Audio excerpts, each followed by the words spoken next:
When we were young, we read more often because we had to. It was the only way for us to get knowledge and to be enlightened. Read to your heart's delight and be enlightened. Let's just read. It's a podcast by Andy's Personal Development. Stay tuned for more reading and enlightenment.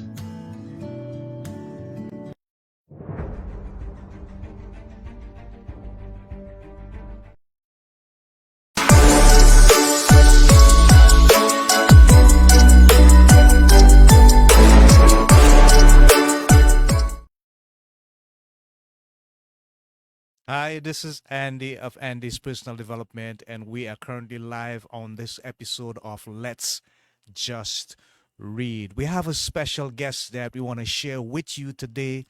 His name is Dan Handel, and the theme of this episode is the role of nature in shaping modern cities, something that he's quite versed in and is one of his core competencies in terms of the many skills and the values that he holds and he's going to bring to this episode of Let's Just Read. He is an architect, a curator. He's the founding editor of Manifest, a journal of the Americas, and he's also a writer. This guy was the inaugural young curator at the Canadian Center for Architecture in Montreal, and he has developed exhibitions for the Venice Biennale and Het Nieuwe Institute in Rotterdam. So he is very versed, and today he wants to speak about many things, including the topic, but he also wants to focus on Design Forests, a Cultural History, a new book that he's written and is about to release soon out in the public. So without further ado, I just want to ask that you welcome our guest, Dan Handel, as we bring him on live in the program. Dan, welcome, and we are glad to have you on Let's Just Read. How are you doing today? I'm good, Andy. Thanks for having me. Wonderful, wonderful. So, out of the many skills that you have and the portfolios that you carry, what do you think defines you the most in terms of your legacy that you're currently building? When people hear the name Dan Handel, what do you want to come to their mind as something that you know you have made an impact upon their lives with? I am trying not to think too much about legacy yet. But I would say that what you call the sort of diverse skills, or sort of mini histories of my, if you could call it a career, were actually fragments of the same trajectory, right? So the road we're talking today about nature and forests, which is a project that really defined my road in the past 15 or so years. So it turned out to be a couple of exhibitions. So I was curator of these exhibitions, and then it turned out to be presentations or conversations like the one we're having right now, or the book that is going to be published. But it's part of the same kind of journey, which is both an internal journey, to discover things about yourself. But then at the same time, it becomes a journey that allows you to meet people and have conversations. And these conversations are really what informed not only my knowledge, but the sort of my understanding, and hopefully what the message could be out of this project. Yeah. Thank you, Dan. We appreciate that. Thank you for sharing. So, in terms of the theme, which is the role of nature in shaping modern cities, how would you describe that? How does nature play that specific role in shaping modern cities?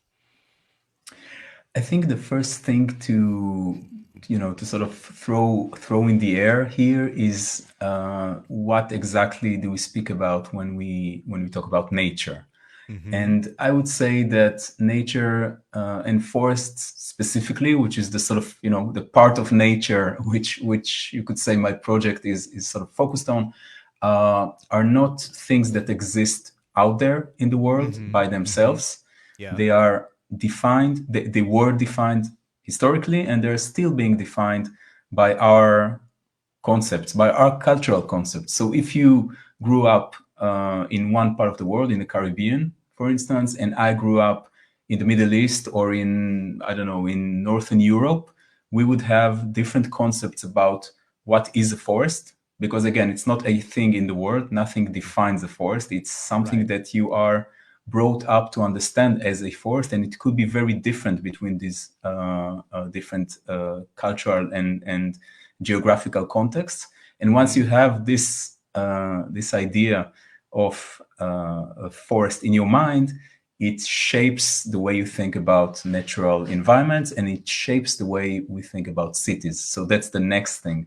Once we, I think, once we realize that most of the forests we know are artificial, they're not natural in a, in a popular sense, right? That they did not exist always in the same way we know them now, and this includes, the Amazon and the Black Forest in Germany and all these famous forests that we are used to think of as natural, but they're not. Once we realize that, we can begin to understand the role that humans have in shaping what we call natural environments. Okay. And what my sort of search into these subjects led me to begin and understand is that in the same way that our concepts about nature shape nature, they also come back to shape our own living environment, so our cities or whatever suburbs or wherever we live, because we have these ideas, these culture specific ideas by which we operate. And then when somebody is discussing, let's say, the development of a new part of a city, it is shaped by these ideas, right? So again, it's not just about an objective idea of nature. It's really specific to a culture and a time in which it is being debated. Yeah. Wow, that's quite interesting, Dan. Thank you for sharing. Now, I'm looking at your information and it says over the past 15 years, you have been studying the links between scientists, forest managers, and spatial designers, resulting in various exhibitions and publications on the subject. What are some of the challenges that you have met with regards to maybe not culture, but in terms of the concept of these people and how they see the world, how they see forests, how they see spatial designs, and how they can bring them all together to produce one final product, something which you are quite versed in, as based from what I've heard so far. I think it's a very good question. I'm coming from architecture, so this is my background, so design basically, and Yeah. this is how I started looking at buildings. But um, once you begin to go out of your discipline and also out of your comfort zone, right? Mm-hmm. So Mm-hmm. when I began to visit forests and talk with people who manage these forests, and then people who are in charge of the policy that shapes these forests, etc., it became clear that on the first phase, it looked as if we're not even speaking the same language, right? So Mm. there was Yeah. almost like a terminology barrier at first. Mm-hmm. um, and it took a while, to develop these conversations. But then I also realized after a while that while the words may be different and that and the disciplinary sort of language may be somewhat different, um, actually scientists and designers and land managers share the same cultural ideas. And this became the subject of my work, actually, the ideas that we share, Yeah. not Yeah. the language that separates us. Okay. Wonderful. And how did you develop the passion for doing this? When did it dawn on you that, hey, Dan, you could be good in this and you could excel and make a difference or make an impact in the world? There's not. I think there's not an easy answer Uh huh. to this Uh huh. question. I think it's really about finding some sort of an inner voice, right? So you don't Okay. know that this would be your project for the next, I don't know, decade or more. Yeah. In Yeah. my case, at least, I didn't know that. So it was not a 5-year plan or 10-year plan. It was more about stumbling upon certain things that resonate with you. So you have these chance encounters with Mm-hmm. environments that suddenly stimulate you on both the visceral, the most primal way on the one Mm-hmm. hand, but Mm-hmm. then also triggers all sorts of more intellectual kind of questions. And then Okay. I went into the history, and then I went into this entire trajectory of looking into the subject. Okay, great. Wonderful. You are also the founding editor of Manifest, a journal of the Americas. Tell us a bit about that and the passion or the fulfillment that that brings to you. Well, I spent some time living in the States, in the United States, a couple of Mm-hmm. years back, and when I was there, again in the context of design and urban planning, um, it was kind of curious that nobody in the or let's say almost nobody in the universities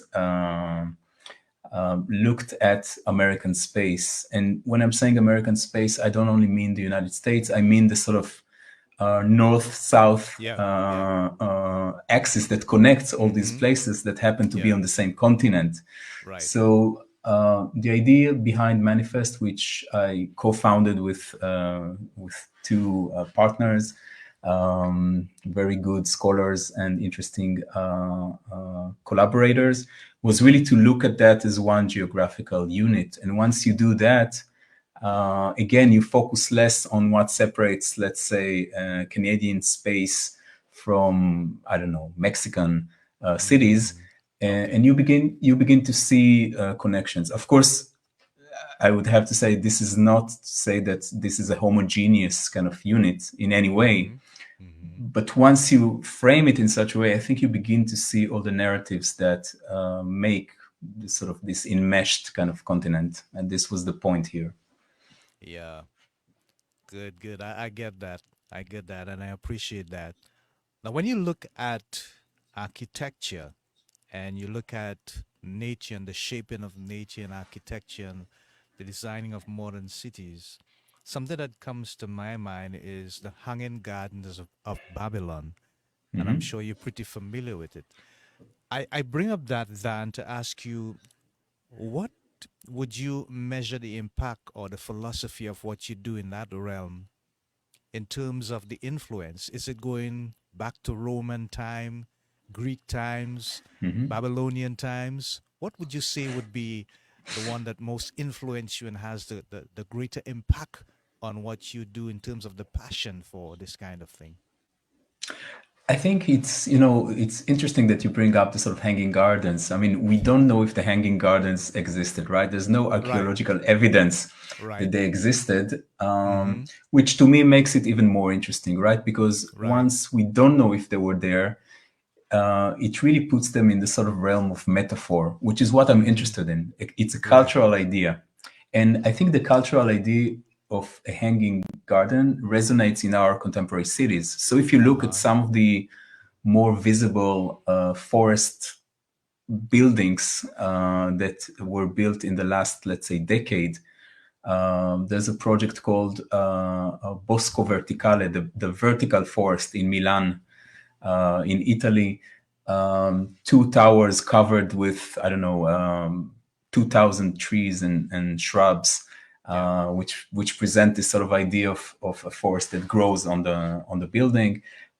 There's in New York all these initiatives to plant, 1 million trees, etc., etc. I think it's a very powerful metaphor, and to me, it's interesting because it didn't remain the same. So once you Mm-hmm. understand it or try to understand it, in previous decades, you Yeah. see that it's more of a cyclic kind of idea, right? So it Ah, it okay. pops up, and it really makes sense with forests, right? Because they're cyclic in many ways. So this idea is really there in antiquity, and then it comes back again, I don't know, in Renaissance, and then you would see it again in the 21st century, right? So Right. these are the kind of dynamics that I find kind of fascinating with these cultural ideas.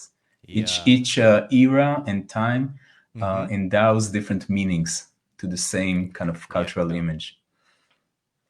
Yeah. Dan, this is something that always interests me, and I guess many experts would have had different interpretations of how they saw this particular phenomenon. Basically, you have the Roman history with the Roman Empire, where they would have these colosseums, where they would have these games and so on, and they would have gladiators and warriors, and that would be a public spectacle. And then on the other hand, you have the Egyptian culture with the Sphinx and all that amazing architecture that we sometimes try to understand but can't. What is your take on that in terms of the fact that in these modern times we have so many tools and technology available to us, but it seems as though they were so far advanced back then that they would produce such monuments that are still standing today, Dan? What's the contrast? I think, part of it has to do with the feeling that you get once you witness or experience something that survived the test of time Mm-hmm. for this many years, right? So I think part of the impact of standing next to the pyramids in Egypt, Yeah. Yeah. um, even if they're not, meticulously preserved, even if they're Mm-hmm. slightly changed, some of them were covered by sand for centuries, Yeah. all these kind of Yes. things, or the monuments of Persepolis in ancient Persia that were again Mm-hmm. covered in sand for many centuries. I Yeah. think just witnessing the sheer size and the sheer survival of these monuments is probably, I don't know, 80% of the sort of power they have in our mind. So Wow. I would say that our era, some things may survive for the future and would have, I think, similar impact. Mm. Yeah. Okay. Okay, I hear you, Dan. So I want to switch gears a bit and focus on the writing. You are author of Design Forest, A Cultural History. Tell us a bit about that. How did you come up with the name?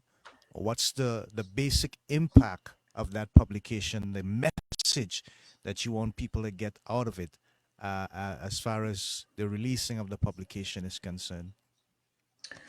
So um, again, I've been immersing myself in all these kind of forest, real and imagined forest for a while, and then the question became, as you say, what exactly is the sort of central message that you would like to communicate? And to me, again, we talked about the sort of cultural ideas and how it is our ideas that shape realities. So to me, this became an important thread.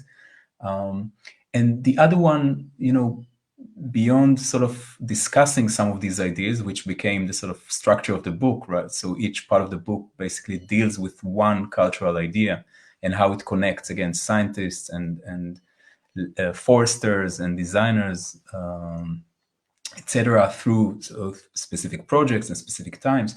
But then it also became important to stress that uh, if our ideas shape our realities, we also stand a chance of changing the course of development as it is happening today in cities, which we know now has, some negative impacts on our environment and on societies. So I think if you look at the mainstream of how development is being done today in major cities, and not only in cities, also in suburbs, also in agricultural development, also in, I don't know, resort development, you would see that the way it's being sort of run in the past 20, 30, 40 years is a very, very destructive way of thinking about resources, thinking about what would be left after this development is done. Um, etc. So the book is also trying to address these issues and say that what we suffer is not only a real environmental crisis, but also what Amitav Ghosh, the writer, calls the crisis of imagination, right? So we also have to go out of our minds and perhaps imagine different relationships between nature and cities, right? And once we imagine these relationships, I would say there's probably a way to make it real. All right. I love that. Thank you for sharing that. So I just want to put up on the screen the cover of the book here, Design Forests. And I want you to tell us what brought on that design on the cover there. What inspired it? And how did you come up with it? Or was it just the editing people or the publishing people or a combination of you and they coming together? But where did the original idea of the cover come from? No, actually, this painting that is shown on the cover Yeah. is probably one of the most important paintings in my mind in terms of how a Ah, forest is being described. okay. This is a 14th century painting by an early Renaissance artist called Paolo Uccello, Mm-hmm. Mm-hmm. who was a sort of master of perspective. And what is interesting about this painting, apart from the fact that it shows a forest, it deals with a specific activity that is, as you can see, a hunt. So there's a group of Yeah. people Yeah. hunting in the forest. The painting is called A Hunt in the Forest. And what is interesting about that, in my mind, and it also resonates to some of the things we already talked about, is that this entire forest is artificial. And you could see that because once you look at the painting, you see that the trees are have been cut in a specific way, Yeah. Yeah. that the hunt is happening at night, which would never be the case in real 14th Mm-hmm. century hunting. So this is a reconstructed scene of an entirely artificial environment, and this, in a way, leads to the first point that again we talked about, and that is that forests around the world are mostly artificial and are shaped by our cultural ideas. So in this specific case, the cultural or the idea that shapes the forest is the activity of the hunt. The hunt is a very specific ceremonial activity. Of course, it relates to a specific class of people. You and I would probably not have been admitted to this hunt, and this group of people really shape the environment, the so-called natural environment. So this is a good point to Mm-hmm. start the discussion that the book is trying to unpack. Okay. I love it. Thank you for sharing, Dan. When is it to be released, actually? It is going to be available for pre-order next week, so Next week. Okay. very soon. Okay. Can you tell folks how they can get that pre order? Is there a special link that they can go to and assign themselves? Right now, it exists on Amazon and Mm-hmm. on the Routledge website, which is the Mm-hmm. publisher. It Yeah. will be available on Barnes and Noble. It would also be available as an ebook in a couple of weeks for those who like to get it, faster in their hands. So yeah, I think there are many options to get it. All right. Thank you for sharing. You said something pretty interesting there, Dan, and I'm thinking about our current ecosystems. And there has been a concern quite a while now about the continued disappearance of natural forests. Right. And we're looking at the balance of heat being now to the point where it has become quite unbearable. We see devastating fires in several parts of the world, especially in the state of California. If you were to be the expert and you were to give advice to cities with regards to how they can preserve the balance that's necessary in the ecosystem with regards to natural forests, producing that air that we need to balance with what is happening in the city. What are some of the ways that you would tell them that these things should find that natural integration so that it becomes a healthier balance and takes away all the pain obviously that we are feeling now? I think one thing to keep in mind is that, again, once you discuss something like an urban forest, which is a phrase that has been in the air in the past, I don't know, 40 years, perhaps Yeah, in the United States, and then in yeah. North America and Europe, and now in, let's say all major African cities, for instance, have plans for urban forests. So it's pretty widespread in terms of integrating it in urban development. But I think what experience shows us is that, again, this is not a neutral thing, right? Okay, So okay. you have to discuss, I think, with the communities involved, what are the values that you're trying to promote?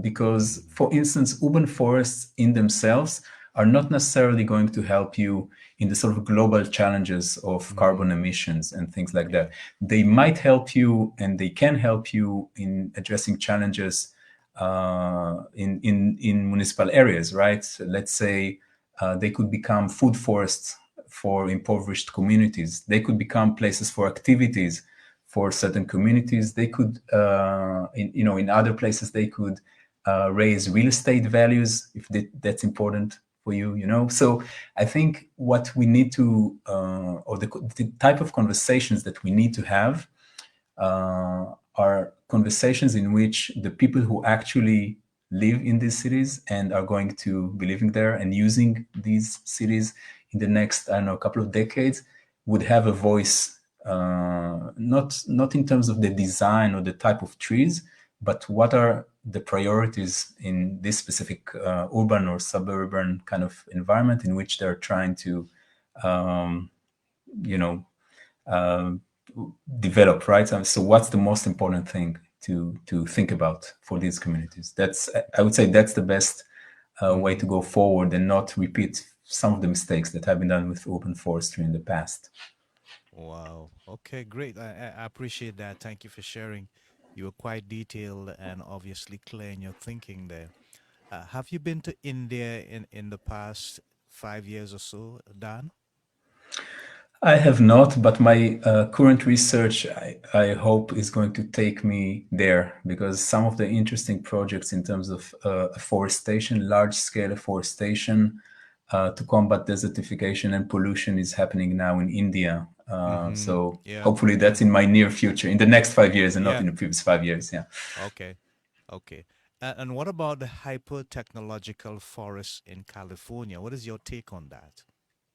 I think that's again a cultural metaphor. I think Mm-hmm. we live in a society or societies that are becoming more and more technologically obsessed, right? Yeah, yeah. We were just discussing technology and whether it's a blessing, is a blessing or a curse, just a couple of minutes Yeah, ago.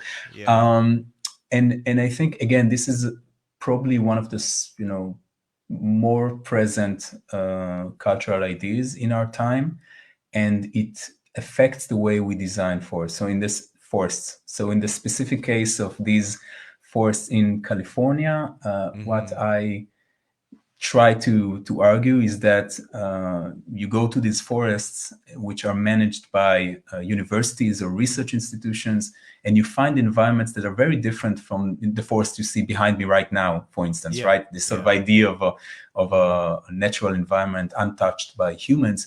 You actually see a space really populated by machines, by all sorts of sensors and transmitters and trees, of course, that sort of capture and transmit information all the time in order to better manage this specific force. So the cultural idea that it puts a high value on technology really restructures and reshapes natural environments in very dramatic ways, I would say.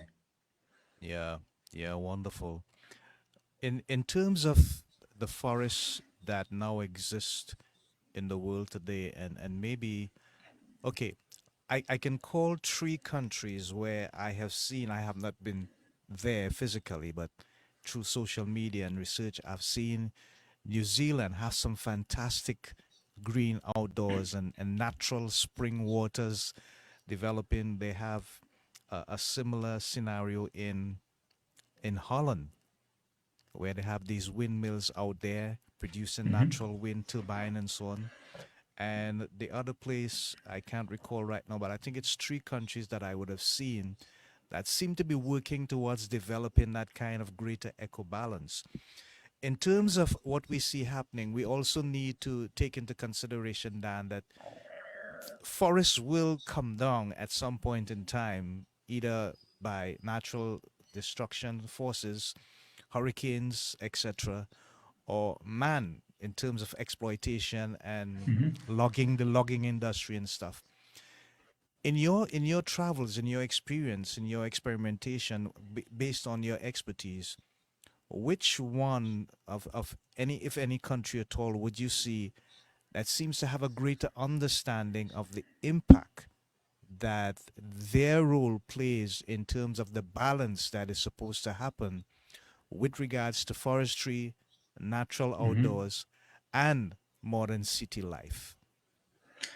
First, I would respond to your statement about the disappearing forest, and would say that Uh this huh. is also part of our conception, because once Yeah. you look at the previous decades, for instance, Uh huh. you would see that in some parts of the world forests are disappearing or declining, and in other Yeah. parts actually you have more forest cover. So it depends. Yes.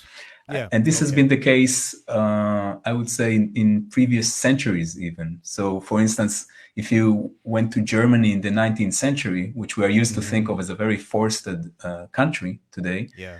Yeah.